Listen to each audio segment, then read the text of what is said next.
I grew up in rural Ohio, where life moved slowly, and everyone seemed to know everyone else.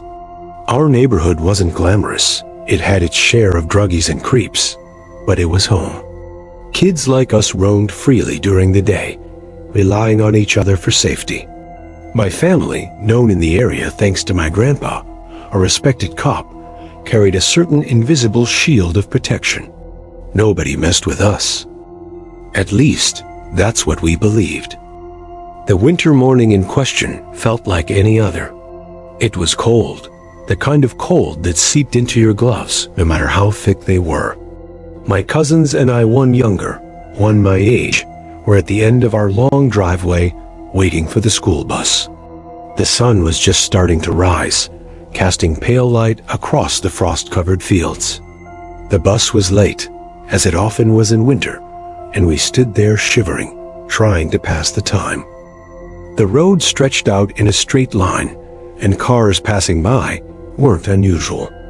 We had been taught to stand back, far enough from the edge to avoid trouble from careless drivers.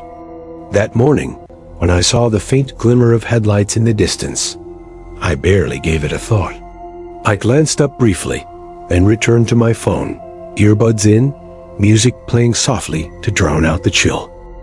But then I heard the sharp screech of brakes. I looked up again, and there it was. A car had stopped at the end of our driveway. The man inside leaned out the window, waving a hand to beckon us closer. His gesture felt wrong, desperate. Something about it froze me in place. He called out, "Hey, can you come here? I'm lost. I just got hired at a school, and I need directions." The school he named was an hour away. His story didn't add up.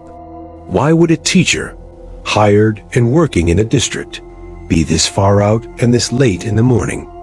Shouldn't he already be at school by now? And why was he asking kids for directions instead of stopping at a gas station or calling someone? "I'm going to get an adult," I said, my voice trembling despite my effort to sound firm. His reaction was instant and unsettling. Panic flashed across his face.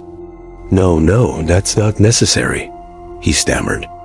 "Just show me where to go. Come closer." I pointed straight down the road, hoping he'd leave. He didn't. My younger cousin, curious and trusting, started moving toward him. Without thinking, I grabbed him by the hair and yanked him back beside me. I held on tightly, my heart pounding. I couldn't afford to show fear, not now. My hand, shaking violently, fumbled with my phone. It took everything I had to pull off my glove and hit the call button for my mom. Miraculously, she answered.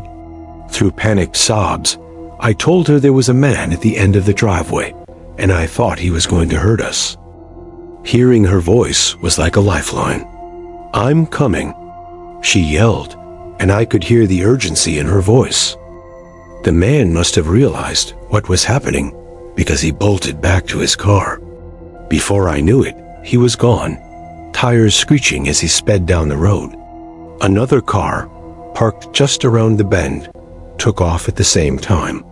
I didn't notice it before, but now it struck me. Whoever was in that second car had been watching the whole time. They didn't honk or intervene, just quietly drove away as if they were in on it. When my mom reached us moments later, she hugged us tightly, her hands trembling.